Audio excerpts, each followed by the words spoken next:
ఈ సువిశేష క్రైస్తవ లోకంలో ఇలాంటి ఆదరణ కనపరిచేటువంటి దైవ బిడ్డలైన మీ అందరికీ యేసుక్రీస్తు ప్రభు నామంలో శుభాభివందనాలు.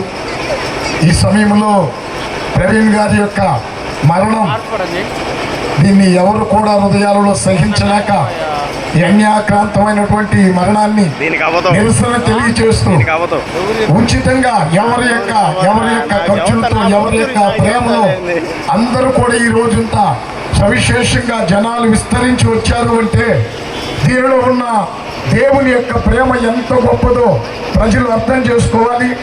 ఈ మహనీయుడు ఇలాంటి కార్యాలు లోకానికి వెలుగెత్తి క్రీస్తుని మంచి మనిషి అని లోకానికి చూపించినటువంటి ప్రవీణ్ గారి యొక్క మరి సందేశాలు ఈ రోజున టీవీల్లో కానీ ఛానల్లో కానీ ఎన్నో మనం అందరం విన్నాం.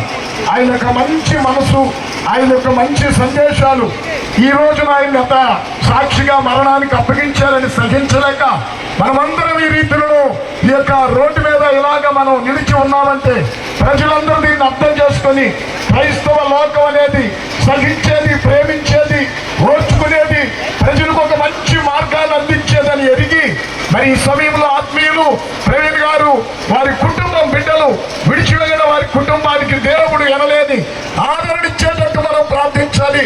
వారు వెళ్ళినా వారి లాంటి అద్భుతమైనటువంటి ఆనందం కలిగినటువంటి దేవుడు జ్ఞాపకమవుతున్నాడు.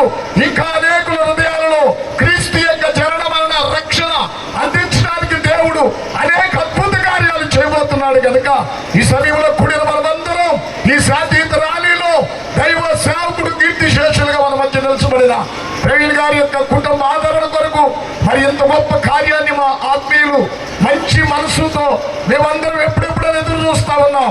ఈ కార్యం ఎప్పుడు మన చీరాల్లో జరుగుతుందని దీనిలో ముందుకు వచ్చి జరిగించినటువంటి సెయింట్ మార్క్ లూప్ చర్చి వారికి, మా ఆత్మీయులకి అందరికీ ధన్యవాదాలు.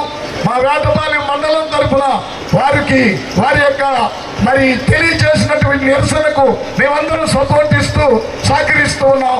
దేవుడు మిమ్మల్ని ఈయన యొక్క మరణం ద్వారా పురుకొల్పి మరణం ఒక జీవము కలిగినటువంటి ఆత్మ సంబంధమైన వ్యక్తులుగా దేవుడు మనందరినీ ఆయుత్తపరచును గాక.